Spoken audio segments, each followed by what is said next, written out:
Hello my dear students, welcome to my channel. Today in this video we are going to discuss a class 10 summary of the poem Vachana. With very few points and in short we are going to see the entire meaning of the poem and understand it. So stay tuned till the end of the video and do not miss any part of it as it is going to be very informative and useful for you all.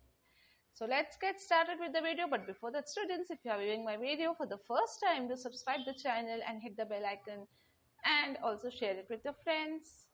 Okay, so let's move on. But before that, there's one good news for you all. The good news is that we all have come up with a Scorpio class Hindi channel for you all. And in this channel, you are going to find all the Hindi SSLC lessons, explanation and question answer videos. Okay, so to get the link of this channel, do visit the description box, find the link, subscribe to channel, like and share and take the fullest benefits. So this was the good news, and with this good news, let's move towards today's video and the summary. So we are going to see about the poet first. The poem Vachana is written by the poet Basavanna. Now Basavanna, he lived during 106 to 167 AD, and he was a great social reformer. Because he's so famous, you all might be knowing his name, and he's a very great social reformer, and he had strove to build a new social order free from caste, class and orthodoxy. So as we know, during olden era, we had lots of superstitious beliefs and caste and class and creed system in the society. It was very orthodox. So Basavanna was a social reformer who has strived very hard to bring a new social order which would be free from all these problems. Okay, and then he was the leader of the medieval religious movement, Veerasaivism, of which the Kannada Vachanas are the most important texts. Okay, so he was the leader of the medieval religious movements and also of the Veerasaivism, the religion of Veerasaivism, and of which the Kannada Vachanas, the Vachanas which are written in Kannada, are the most important text in that. Now, it dramatizes several of the themes and opposition's characteristics of the movement called Veerasaivism. So, during Veerasaivism, whatever was happening, the society was not good or the discrimination was done. So, all those things are the theme of these vachanas, and the oppositions are seen in this poem, in these vachanas. Okay, so other great poets of this era were Akka Mahadevi, Allama Prabhu, Devara Dasamaya, and these were the few great poets of Shaivism. Okay, so this is about the poet, well-known poet Basavanna. So now let's move towards the poem and learn and understand that what are we going to get in this.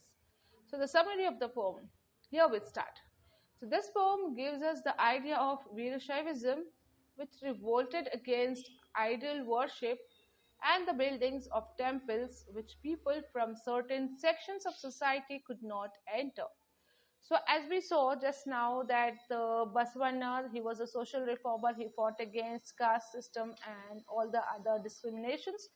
So this poem gives us the idea of Veerashaivism. Now this Veerashaivism, this group of people, they revolted against idol worship. They did not believe in worshipping an idol.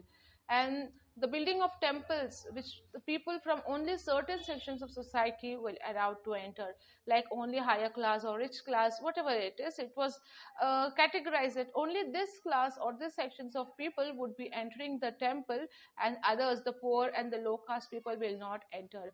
So this kind of society which was there, the rules, it was, the Veerashaivism was against that. They revolted against that. They wanted to remove this rule. Okay, so this poem is based on that. Now, it was also a revolt against the caste system, which laid down that only some people could ever hope to realize God. Okay, so this was also a fight, a revolt against the caste system. Now, upper class, lower caste, and very low class system, it was prevailing during those times.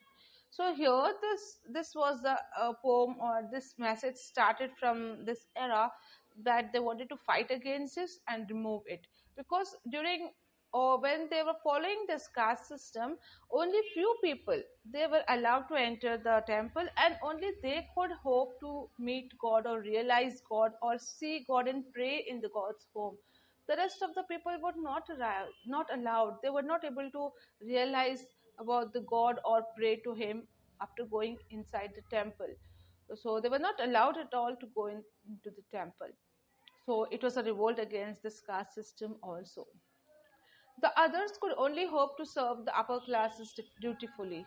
So the other people who were not in the upper class, were those who were in the lower classes or lower caste, what was their work?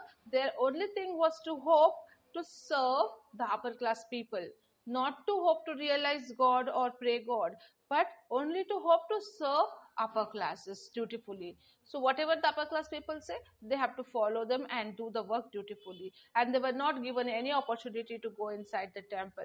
So this was the condition of the society. Now here the poet desires to please God by building a temple for him, but is a poor man and hence cannot do so. So one such feeling here, poet is also feeling for himself, that he wants to please God, he wants to pray God, he wants to make God happy by building a temple for him. But he cannot do this because he is a poor man. He don't have so much of money like the rich people do, like the rich people and high class people are doing. They are building a temple, they are pleasing God, but they are not allowing the poor people go inside. So the poet feels that how can I do? What shall I do? He is feeling helpless. Now poet wonders in anguish whether he will ever be able to please God. Now because he is poor, he is not able to build a temple to worship God or please God. He thinks, he wonders in anguish, in anger, in fear, that whether he will ever be able to please God, ever be able to make God happy, because he don't have money. How will he build temple and how will he make God happy? So this is the thinking which is going in his mind.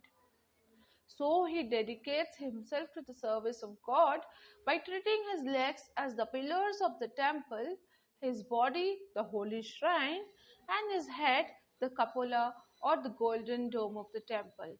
So now what does the poet does? Because he doesn't have money to build a temple, he dedicates himself to the service of God.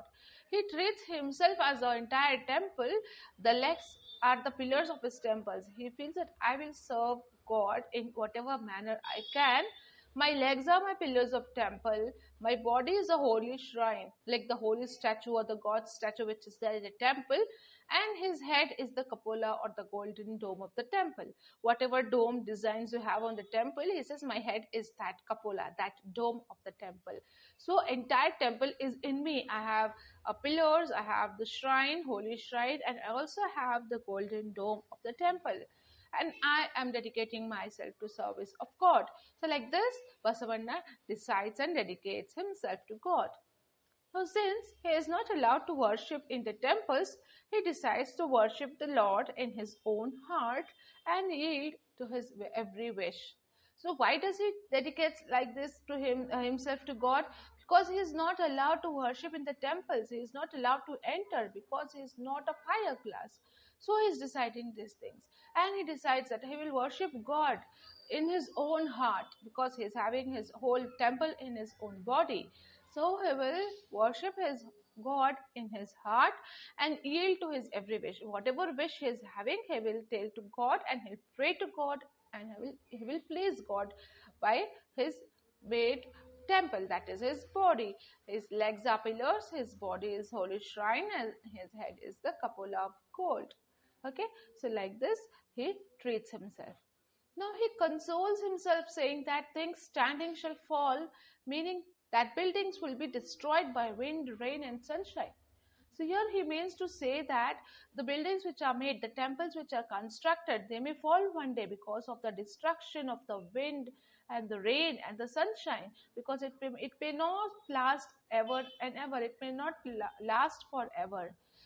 So why does he say that? Because he wants to console himself, he wants to satisfy himself by saying that these are not going to stand forever and ever. It is going to get destroyed one or the other day because of heavy wind or rain and sunshine. But now he is happy that the moving ever shall stay. meaning that he will be able to carry the temple and his God forever with himself. Why is he happy? Because he consoles again, he satisfies himself by saying that the moving ever shall stay. The soul which is inside will is forever and ever. The soul never dies, it's immortal. So he's very happy that my temple which is moving ever and it will stay forever because I'm carrying a temple in my soul, and his God will stay with him for himself because he has considered the holy shrine and God in himself. He has dedicated himself to the service of God. He feels that it is not going to die, it is not going to fall or get destroyed, and it is going to be forever and ever. And that's his soul he's talking about, right? Because the soul is immortal and it never dies, only the body dies. So he's happy that at least his temple is going to be with him forever and his God is going to be with him forever. Now he says, the heart filled with devotion towards the Lord shall ever stay immortal. Okay? The heart which has the devotion towards the God, the true love, the true devotion towards his Lord, towards his God, shall ever stay immortal. It will be immortal. It will never die at all, and it will always be in his heart and soul. So, with these beautiful words and the love towards his God, he is written this beautiful Vachana. So, with these few words, we conclude this video. The poem comes to an end. I hope this was an useful video for you all. You all understood it, and if you liked it, do hit the like button and share with your friends. Also, do not forget to visit the description box for the Scorpio class Hindi channel to take the fullest benefits. So students, we'll meet you soon. Till then, stay safe and take care. Thank you.